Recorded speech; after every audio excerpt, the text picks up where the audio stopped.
It's 2017 and it's the year of the fire rooster. And roosters are nature's alarm clock. Wake up, wake up! And numerologically, if we add the numbers 2, 0, 1 and 7, we end up with 10. And to the ancients, in the tree of life, sphere number 10 is all about physicality. And then if we further add the numbers 1 and 0 together, we arrive at one, at unity, at oneness.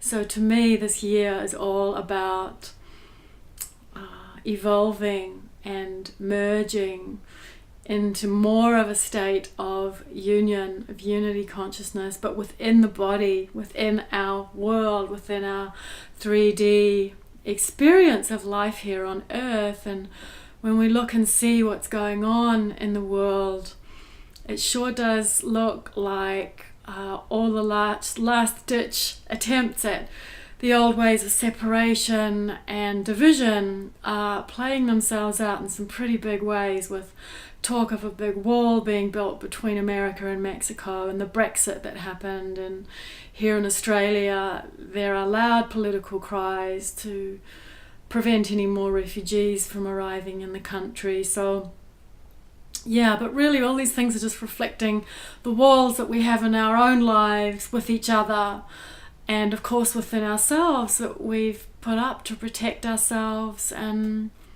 yeah, so understandably there's a lot of fear and letting down some of these walls, and which is necessary to move into more union or a sense of interconnectedness with life. So I thought I would take this opportunity to air my beef around sacred union. And you may well ask, what is sacred union? It's a phrase that gets used by couples usually to define the quality of their relationship, particularly their intimate relating and their sexual relating. And I feel that when this phrase gets used, that it's really founded and coming from a really deep yearning for something different, for something more evolved, something that's founded in more awareness, more consciousness, that's more loving and more present than perhaps past relationships have been, or that perhaps the social and cultural conditioning has manifest for people in their lives, and perhaps also from a desire of wanting to diverge from how we saw our parents relating. And to me, there's always been something incongruent about the use of the phrase sacred union, because union is union. It denotes a space or a frequency or a state of consciousness that's beyond duality and that's beyond division and separation.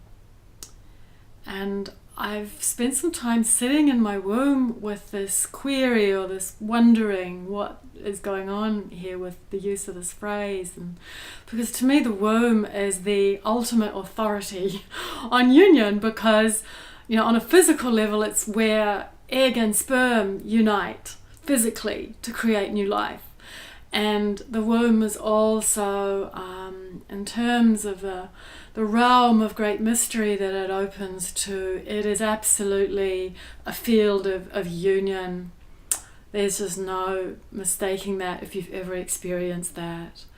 So I've spent some time sitting in my womb with it, and what I've come to is that as soon as we try to define the nature or the quality of the so-called union, we're polarizing it. We're calling in its equal and its opposite, the profane. It's as though we're cutting it in half or separating it out, making sacred as something above or better than just plain old ordinary union, Yeah. And so I feel like in the use of the very phrase sacred union, we're actually degenerating union, true union, back into duality by polarizing something other than sacred. Yeah? And you know, when it comes to the sexual aspect of this, I've really been able to see how really there's just two kinds of sex.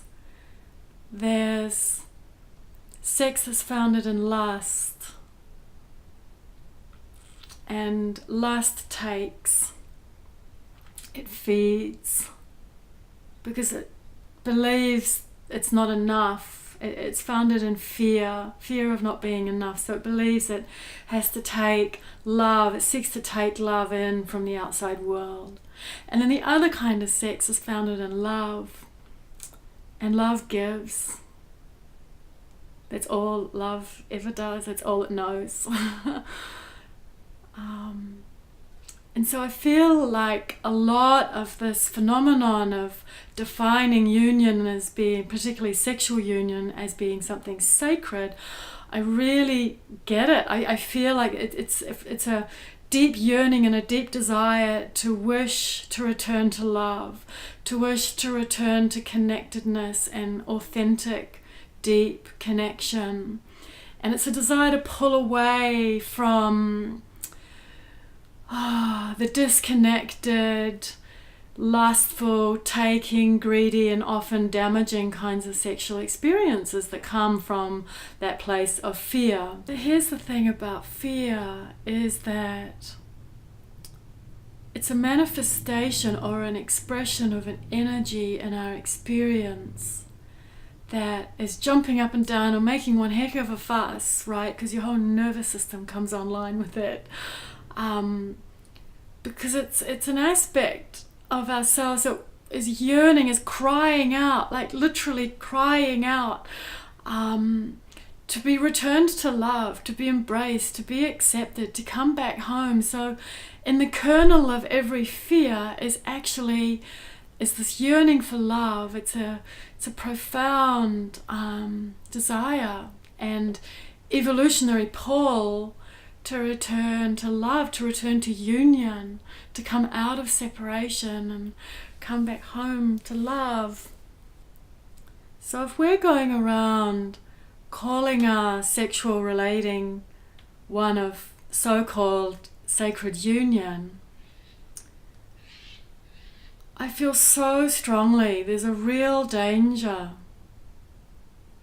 that we're actually just polarizing and denying and separating out from the profane stuff, that if we're not allowing the space for those things to arise and be seen and witnessed and held and forgiven and embraced back into love and acceptance, then we're actually shooting ourselves in the foot, because that is the only way to return to that state of love and inner union and outer union that we all so deeply long for and yearn for.